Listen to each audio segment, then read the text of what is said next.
Madagasikara tsy maintsy mandroso andao iara isalahy ho an'ny filaminam-pirenena.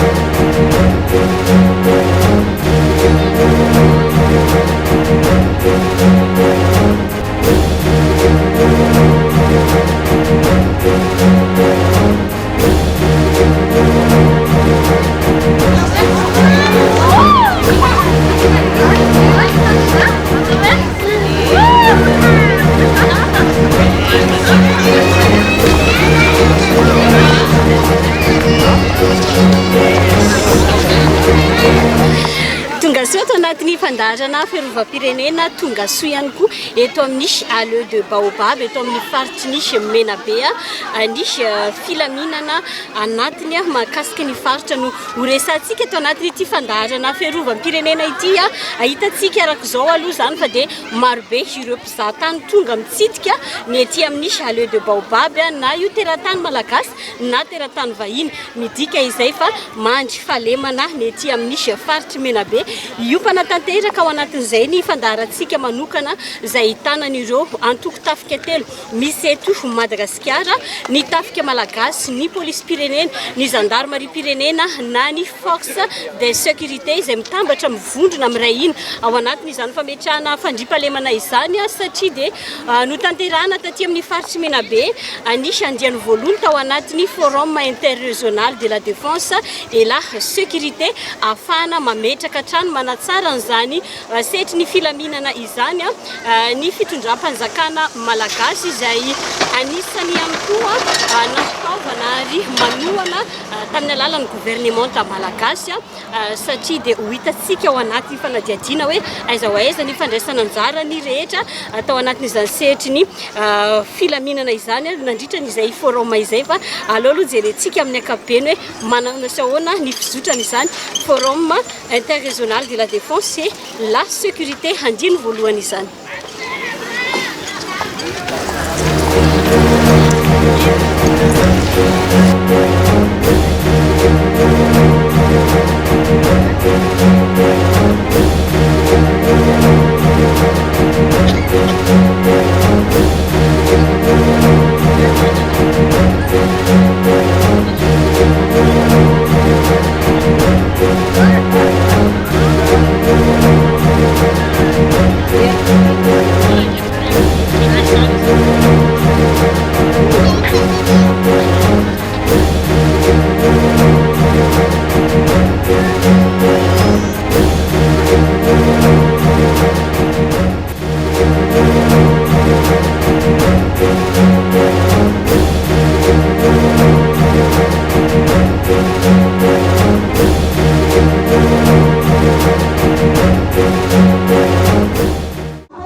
Anamafy ny ady atao amin'ny tsy fandriampahalemana eto amin'ny firenena no antopisi ny fikaonan-doha iray samparitra momba ny fiarovana sy ny filaminana na ny forum interrégional de la défense et la sécurité FDS andiany voalohany no tanterahana taty amin'ny faritra Menabe araky ny velirano voalohany filohan'ny Repoblika Andry Rajoelina amin'ny sy ny fitoniana sy filaminana ao anatin'ny fandriampahalemana maharitra eto Madagasikara. Anisany nandray anjara tao anatin'izao andiany voalohany izao ny mpikambana eo anivon'ny gouvernement no tarihan'ny premier ministre izay nanamafy fa tokony lalantsaina ary iainana ho an'olom-pirenena tsirairay ny kolontsain'ny filaminana eto Madagasikara. Zava-dehibe tokoa no iainan'ny firenena izany filaminana sy fandriampahalemana zany satria raha tsy misy ny filaminana, raha tsy misy fandriampahalemana dia tsy misy ny fiarina ary tsy misy ny fiarahamonina ao anatin'ny fifanajana sy ao anatin'ny fitonena. Tokony ananany voaka malagasy tsirairay ny kolotsaina ny filaminana sy ny fandriampahalemana. Tokony ananany be sy ny maro izany fifanajana ao anatin'ny fiarahamonina misy fitoniana zany. Ary zay tokoa no antony nanaovana zao fikanando iraisam-paritra zao. Satria ho lasitra ho izy Andriamatoa Generaly Ministra ny fiarovam-pirenena teo no ataotsika aty Menabe am'izao fikanando zao. Fa ho aparitika atsika ny vokatra mba ho tena aharitra tokoa ny pekady zay apetraka atsika am'izay ilatsika zay filamina sy fandriampahalemana zay ho tombotsoa ambony ny voaka malagasy. Ary mafisiko eto ny fitram-panjakana eo ambany fitariana Andriamatoa filohan'ny Republikan'ny Madagasikara Andriamatoa Andry Rajoelina dia efa nanao ezaka maro mahakasika n'izany filamina sy fandriampahalemana zany. Nataotsika ny fanitsinany rafitra teo anivon'ny tafika malagasy. Nambaritsika ihany koa ny faminafisina orona ny teo anivon'ny fandaminana teo anivon'ny gendarmerie-pirenena, ny fanamafisina orona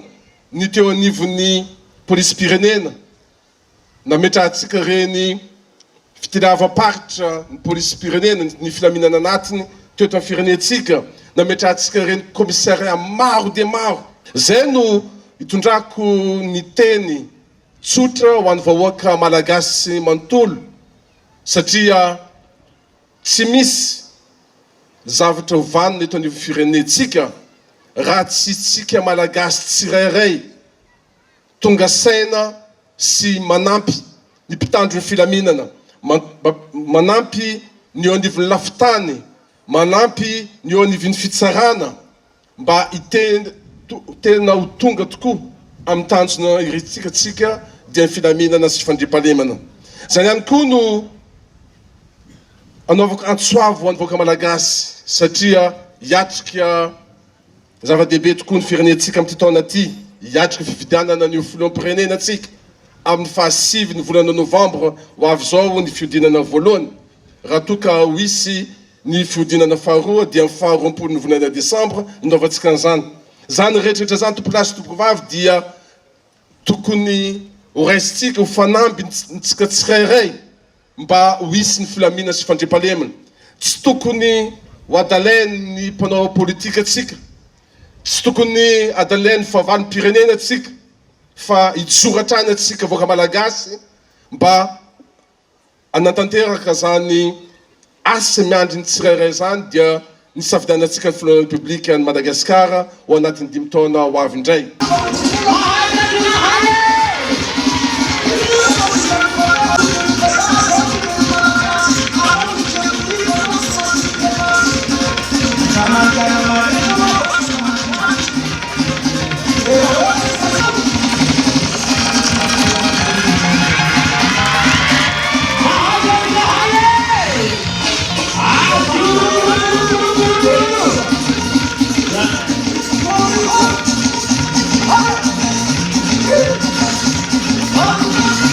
Tena anisan'ny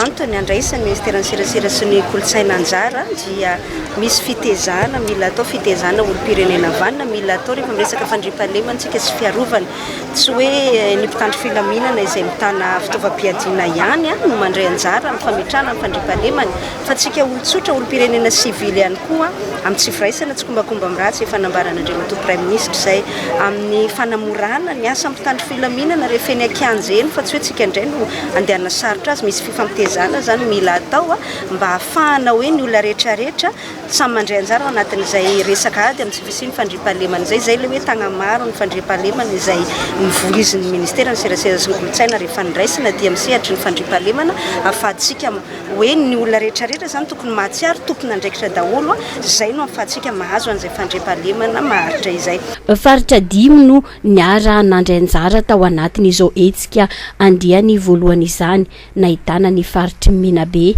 Melaky, atsimo andrefa navakina garatra ary bongolava mpandray anjara ihany koa ireo rehetra izay misahana ny ady atao amin'ny tsy fandriam-pahalemana manerana ny nosy mazava ho azy nahitana n'ireo tompona andraikitra ambony avy amin'ny antoko-tafika 3 ny tafika malagasy ny polisy pirenena ary ny zandarmaria pirenena nodiniana nandritra ny 2 andro ireo endrika rehetra sy ny fomba atao anatsarana trano ny ady amin'ny tsy fandriam-pahalemana aty amin'ny faritry Menabe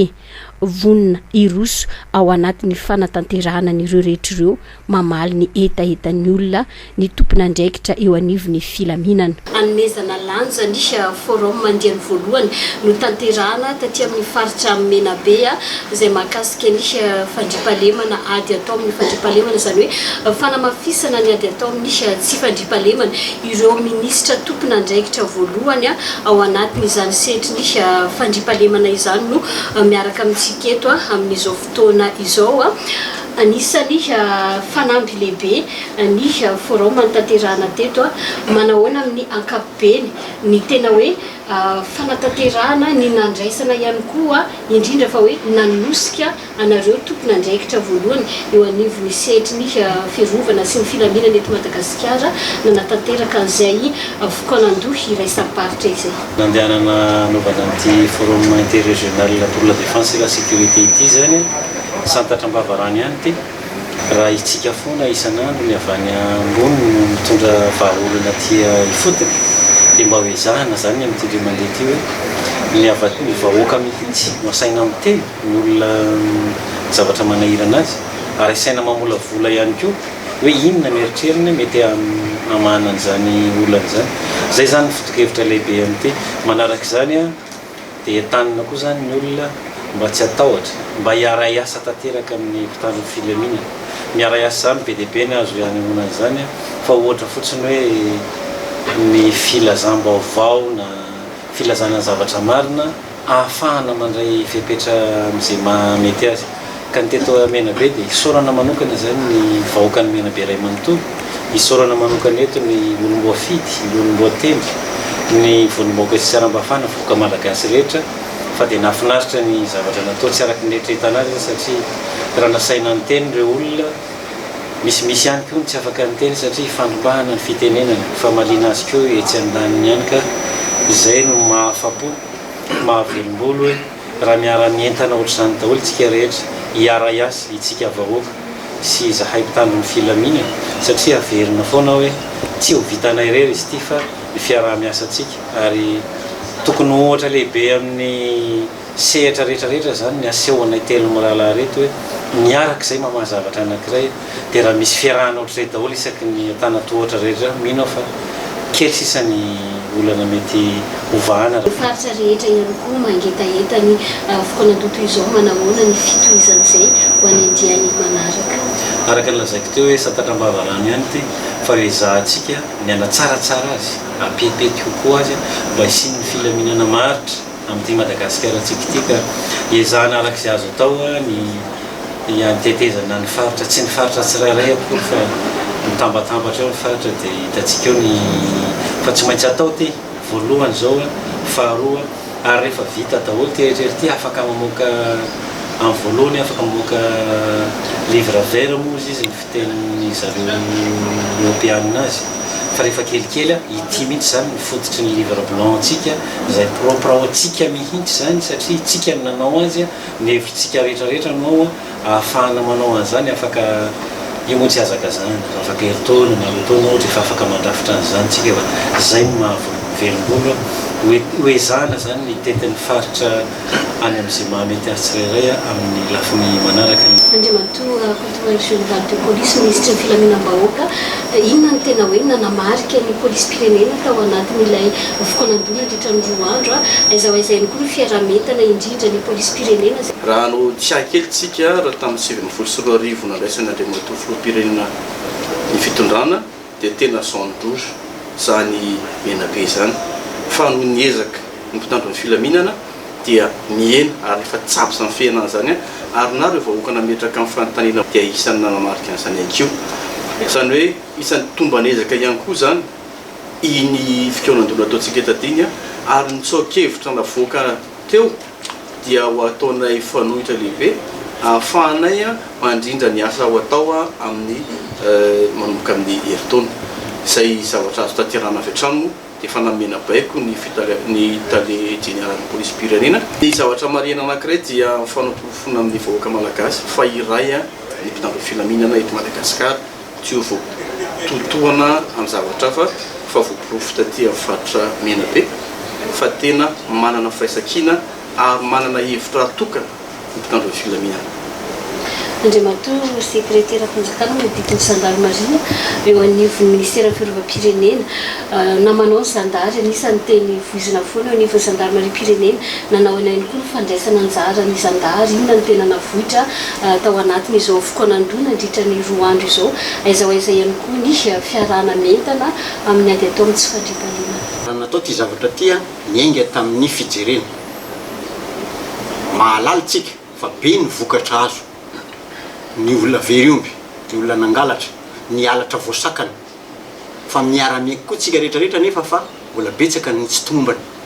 mbola mitaraina ny vahoaka dia zay ny mahatonga ny fitondram-panjakana midina ty an-toerana araka ny tenenin'izy morala teo midina ty an-toerana hanamafy an'izay manome hery koa an'ireo mpiatsehatra izy amin'le mpiatsehatra eo le olo-pehezinay tafika polisy zandary eo koa ny mpitondra fanjakana izay misolotena ny fanjakana ty préfet chef district eo ny olom-boafidy eo ny olom-boatendry eo ny ray aman-dreny ary indrindrandrindra eo le vahoaka izay miainana zany tsy fandriam-pahalemana zany izay ao anatiny zany vahoaka zany koa no mahatonga ny tsy fandriam-pahalemana ary miainga avy any aminazy le vahaolana taratra zay ohatra zay ary hita maso fa ny fiarahana ihany ny firaisan-kina ihany no tokony avitantsika manarina an'izay tsy mety ny fahitan'ny olo-pehezina fahitan'ny firaisana rehetrarehetra ty firaisan-kina ty dia zava-dehibe ka ny faran'ny teniko dia afatra manome afatra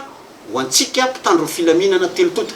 jerevo izao sary zao jerevo ny ezaka ataon'ny reto membre ny gouvernement reto jereo ny haitarika jerevo ny zotopo jerevo ny firaisan-kina izay aseho dia aza mandraraka ilombiandoha ianareo efa manao ny tsara ianareo dia ATV no zay jereo avy ihany koa zay mety madilana satria zay ny antom-pisitsika mamaha olana fa tsy mitondra vahaolana araka ny tena Andriamatoa teo hoe napetraka amin'izy 3 lahy izay zareo no mitana fibaikoana dia ny comgène ny directeur général ny polisy sy ny SEMA izay rantsa mangaika ny 3 lahy membre ny gouvernement inoko fa voarainy zareo ary efa asa natao hatramin'izay io fa ny fanamafisana no zava-dehibe ary indrindrandrindra ny fampahafantarana ny vahoaka ny tena asa satria misy vahoaka tsy manala ny tena asa farany dia ny fanatonana ny vahoaka nambarana Andriamatoa ministre filaminam-bahoaka teo fa mila itsika ny manatona ny vahoaka satria mbola be dehibe ny mihazoazo mbola be dehibe ny matahotahotra ahoana moa ny ambena azy raha ohatra ka tsy manatona azy tsika ahoana ny ampisy ny fatokisana raha tsy tsika mihitsy manainga tongotra makany aminy manontany azy ary miara mikaroka vahaolana aminy zay ny zava-dehibe ka amiko zany dia hitako fa misy tanjona marobe ny tratra ary araka ny tenin'Andriamatoa ministre ny fiarovam-pirenena teo izay nanana ny hevitra ty ary isaorana anazy zay inoko fa hiatsara hatrany itony fikonandoha isam-paritra itony ary ijinja ny vokany tsarany amin'izany ny vahoaka malagasy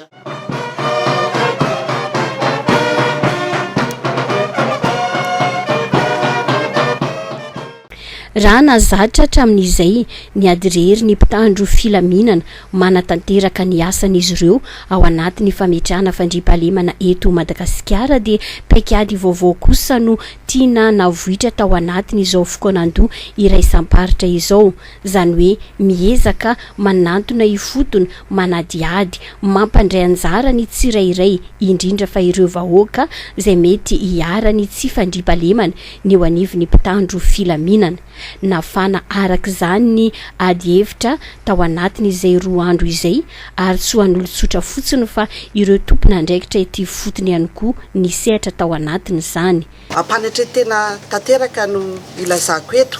fa raha ny distrika ny Miandrovazo azo lasaina ary mirere zahay fa tafapetraka ny fandriam-pahalemana ny firaisan-kina ny mpitandro filaminana ny olom-boatendry ny olom-boafidy ny fokon'olona rehetra tsy akanavaka ny ara ny salaya nametraka n'izany a fandriam-pahalemana zany ary mbola amafisina eto koa fa na samisy ny samihafan'ny loko politika fa rehefa tanjona iraisana no resahana tsy misy anavahana zany fa mitondra n'izay anjara brika ny fametrahana ny fandriam-pahalemana zay fisaorana mitafitafo ny safidianana nyty faritra ny Menabe amin'izao dingana voalohany amin'ny forum izay tanterahana tao anatin'ny 2 andro zao ezaka lehibe zany efa mandro fahalemana ny Hanomanja ny eo amin'ny Androvazo ny limitrophe rehetrarehetra efa azo lazaina milamina raha ato amin'ny distrika roa mifanila ao Manja somary mbola misy ny marefurefo ny ao Mahabo sy Morondavo fa na dia zany aza miezaka ny mpitandro filaminana miezaka izahay ato mifanomentanana edina amin'izany fandriam-pahalemana zany mizara atrikasa maromaro ny fikonan-doha iraisam-paritra natao anatiny andro voalohany natao anatiny andro faharoa izay nasiana voamera mihitsy ary nandinika sy namolavola ireo loahevitra izay tokony ilain'ireo vahoaka mba hampanjakana ny fandriam-pahalemana eto amin'ny faritra Menabe. Olo masamby ny vilara mampanahelo azy fa zao zany baka befasy ka nilay dahalo bakana ny tany maiky petsaka amorona Morondava fa ngamba fa fitao petsaka na eto raha amrovaly amroanaka nilay nagnatoina anzay ngainay lafa zay amizay ato tsy misy asa valy tsy magnarato mihetaheta ny vahoaky amizao forum zao tokony hisy ny fandriam-pahalemana ary tokony hitohy izy fa manantena sy mino zay fa hisy izy zao misy zao nefa io moa miankina amin'ny fifarimbolana ny ady amin'ny tsy fandriam-pahalema fitsarana avy aty fotony avy aminay aty vahoaka mihitsy no fanapetsaka sy ny fitandro filaminana dia tianay zay faly dia faly tokoa zahay amin'izao fotoa zao satria zao zahay vo mahay ny hita hoe reto fitandram-pilaminana maro be avy mifoto mahita sege zao zahay tsy nihitanay ndraiky zao sege zao sambanay tamin'ny tao ty nahitan'izao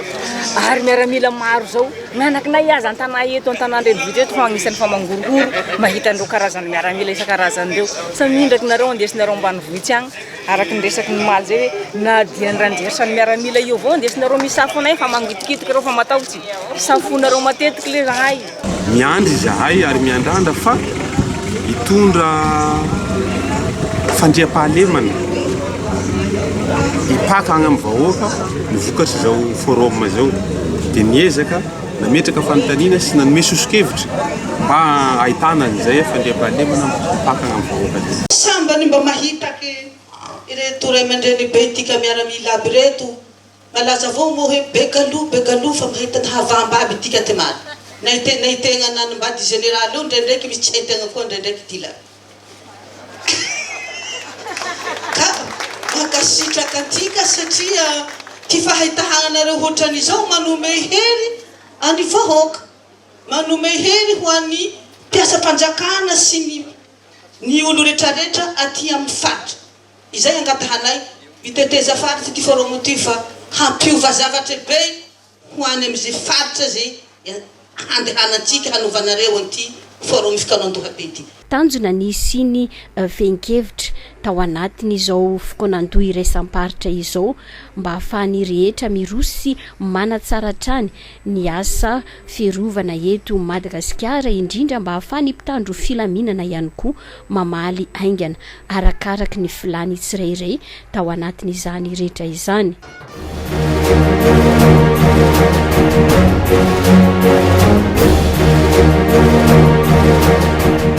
Natolotra ampahibe maso ny tsokevitra avy amin'ireo mponina rehetra nandray anjara ho tanterahana avy hatrany izay foiezaka amin'ny alalan'ny antoko-tafika misy eto Madagasikara indrindra fa ny eo anivon'ny fibekoana ny eo amin'ny tafika malagasy ny zandarmarim-pirenena ary ny polisy pirenena.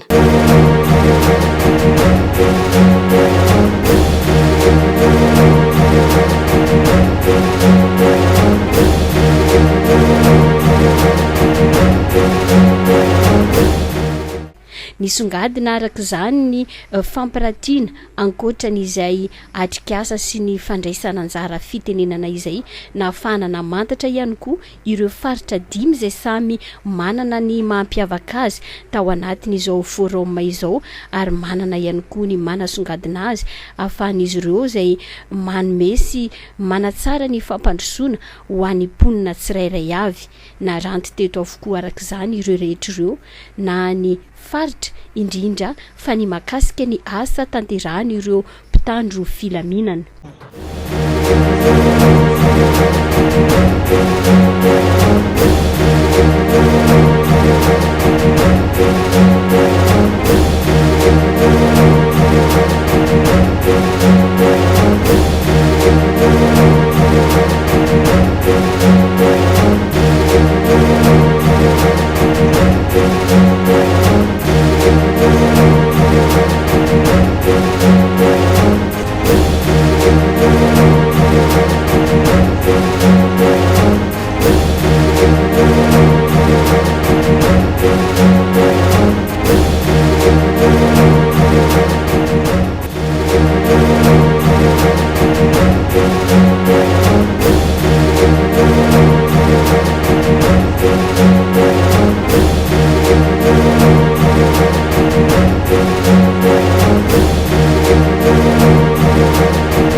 Fa raha miresaka an'izay filaminana izay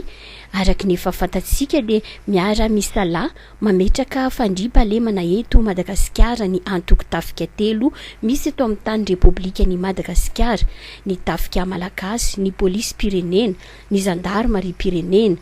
Araky ny foto-kevitra izay joroan'ny tafika malagasy ao anatin'ny fanitsin-drafitra amin'izao fotoana izao, tafika malagasy manankaiky vahoaka maro arak'izany ireo andraikitra sy iraka tanterahany ireo miaramila amin'izao fotoana izao, mampandry fahalemana indrindra manampy ny vahoaka amin'izay ilana azy ireo ao anatin'ny fametrahana filaminana sy fitoniana manerana ny nosy, raha tsy laza afa-tsy ny opération tselatra etsika manokana izay nentina nanampiana ireo fari-piarovana sy filaminana 5 amin'ny toerana tena mafana ahafahan'izy ireo manatsara sy mampiena ny tany sy fandriampahalemana ao anatin'izany fari-piarovana sy filaminana izany.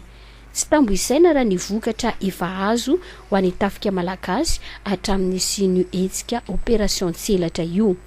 Fa raha ny faritra Menabe kosa no resantsika dia tafiditra ao anatin'ny fari-piarovana sy filaminana Tsiribiana i Menabe izay anisany ompanany fanadiaditsika ihany koa ato anatin'izao fandaharana izao.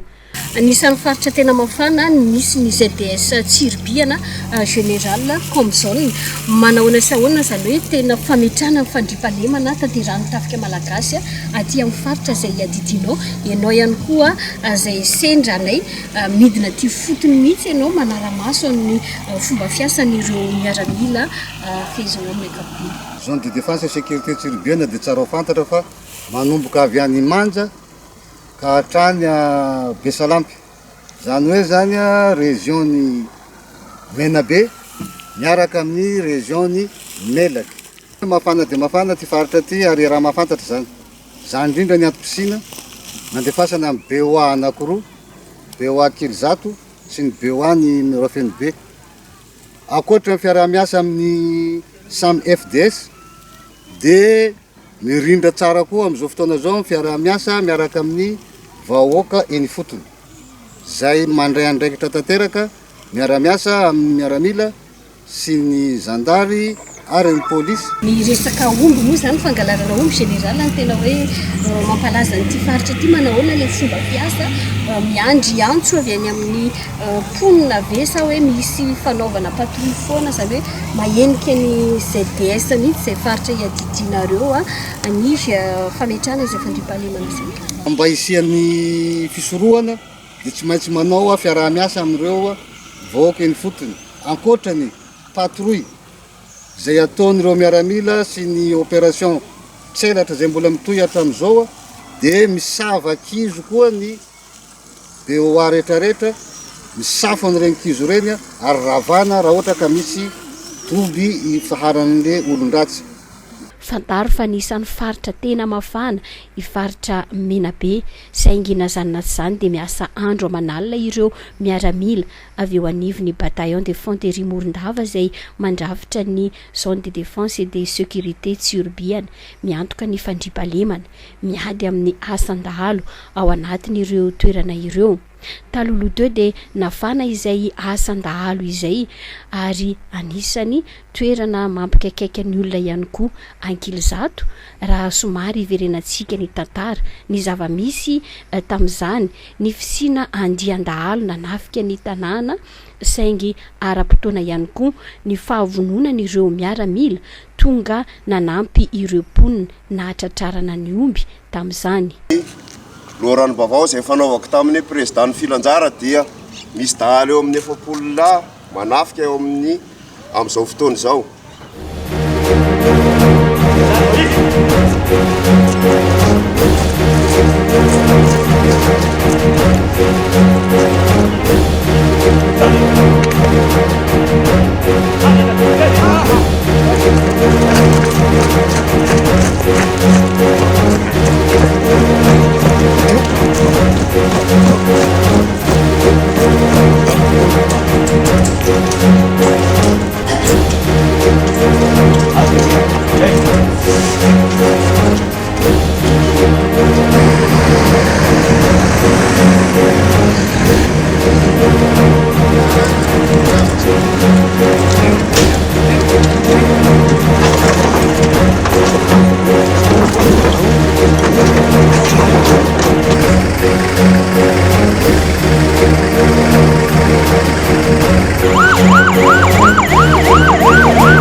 Major avy aiza nareo io?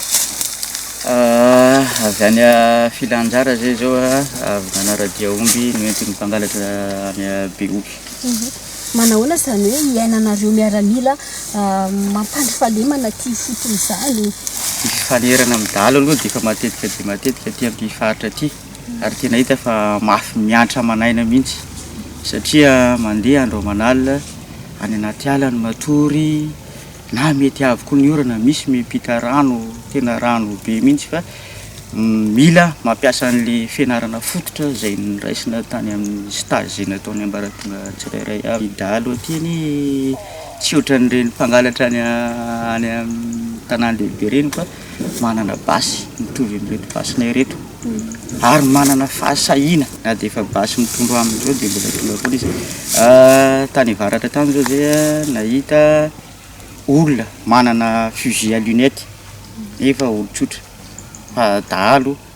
dia mila mitandrina zany tsy maily foana zany isan'andro. Manahoana zany hoe toe-tsaina entina mandeha miady zany hoe tena hoe miaramila vonona foana miaritra ny razana na dia mafy aza ny sedra iainanareo mifanehatra amin'ilay dahalo izay efa tena hoe mahafantatra tsara an'ilay toerana rehetra le zareo. Tsy maintsy amafisina ny toe-tsaina indrindra moa efa atao hoe efa maromaro taona zay ny taty dia efa zatra mahita sedra ohatran'izany foana zany tena atao aty tena dia tongotra misy miala maraina dia any mandeha foana mandeha any misy andehanan'ny omby zany misy mandeha 2 andro 3 andro mampiasa an'le miaramila izay hita eny dia hoalina namokona azy na ina fa hatramin'izao aloha hita hoe fonafona le miaramila ary efa misy élément tena mpandeha mihitsy zany le télément reto. Ny ainga avy tamin'ny antso nataon'ireo mponina no nahafahan'ireo miaramila nietsika na nenjika n'ireo omby ary nikaroka ihany koa ireo dahalo tamin'ny alalan'ireo mpanaradia. Ilaina araka zany ny fahazoana loharanom-baovao hatrany ahafahana mietsika ao anatin'ny fanatanterahana niraka. Tombony ihany koa ireo mponina ny fisiny BOA ankilizato na ny base opérationnelle avancée isin'ireo miaramila mampandry fahalemana mamaly aingana ny etaeta avy ety fotony. Fandriam-pahalemana atao anatin'ny fokontany fikevika mavokisa tena famirindana tsara fa matora tragno le olo fa taloha tamin'ny 2021 tena natora anatina alagny zahay eto anatin'ny fokontany Filanjara namody sa amin'ny 2022 hay fa matora anaty tragno aby. Rehefa inona zany le dahalo manafika tanàna zareo rehefa fotoana takin'iny? Sendra tonga vokatsy regny rozy tena manao ka satria haindrozy gn'olo manambola haindrozy gn'olo mividividy aomby amin'izao hay matora tragno satria mandray andraiky tsy le maramila miasa mangataka maramila zahay tiala iny maramila mba ity eo aminay mba hiarasa aminay etiky. Io zany dia tena tsy misy natorana ala na ny fambolea tsy azopetraky kana mba fanisy izay fitongavany maramila misy fotoana zao mba kely mba nilamina ny fiasa ato ary mba misy fatoria tragno fa izy teo tena tsy nilamina fihinan'izao zany mba fa matory tragno sady mba matoky ianao miasa ny atam-boky. raha tany aloha dia tany anaty ala avokoa no natoro ireo mponina raha taty amin'ity fokotany iray ity saingy nazanat zany amin'izao fotoana izao dia efa samyverina matory ety an-tanàna avokoa izy ireo ary afaka manao ny fiainany andavanandro.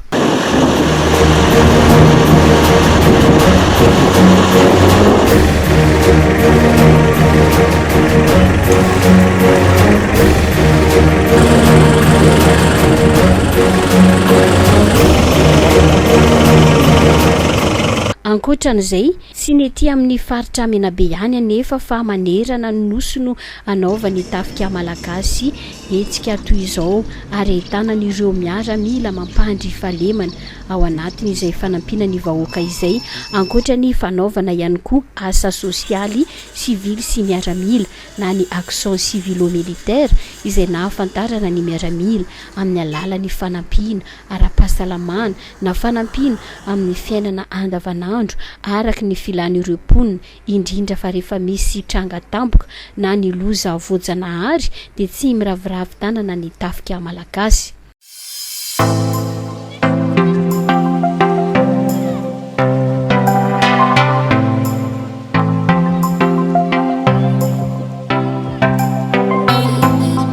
Raha ny polisy pirenena indray kosa polisy miaro sy manampy vahoaka izay no tarakevitra ijoroany polisy pirenena izay ao ambany fitarian'ny ministera ny filaminam-bahoaka izy ireo izay nankalaza ny fa 80 taona ny foronany ny taona 2024 maro ireo endrika anehoany polisy pirenena ny asa manakaiky vahoaka izay. Polisy izay manana anjara asa andrenivohitra amin'ny fandrindrana ny filaminana. Isany ahitana taratra ny fanakakezan'izy ireo ny vahoaka ihany koa ny fananganana fotodrafitrasa fitaliavam-paritry ny polisy manerana ny nosy ka hatramin'ny taona 2024 fitaliavam-paritra 10 no efa nitsangana ary 12 kosa miandry fitokanana. Ho an'ny komisaria 12 miandry fitokanana ray efa voatokana ary 7 voatsangana. Toy izany ihany koa ny fampitaovana avy amin'ny filoham-pirenena toy ny tafika malagasy nahazo fitaovana maro ahafahan'izy ireo miatrika ny asa ny polisy pirenena ankoatrany avy amin'ireo mpanohana azy ireo. Eo ny fiarakodia ny moto entin'izy ireo manatsara hatrany ny fomba fiasa indrindra any amin'ireny toerana sarodalana ireny na andro na alina dia hita eny andrenivohitra eny ny polisy pirenena mandray anjara mametraka ny filaminana. Izy ireo ihany koa izay anisany navitrika tao anatiny fikonan-doha iray samparitra ary nanana sehatra anjara fitenenana ny aino an'ireo vahoaka na miafatra ihany koa na maly ny etaetan'ireo vahoaka arakevitra nandritran'izay 2 andro izay. Tsy latsa-danja ny polisy vehivavy izay efa tsy tambo isaina ihany koa mitondra ny anjara brikiny amin'ny fanampiana ny mpiray-tanindrazana eto Madagasikara. Madagasikara tsy maintsy mandroso andao iara isalahy ho an'ny filaminam-pirenena.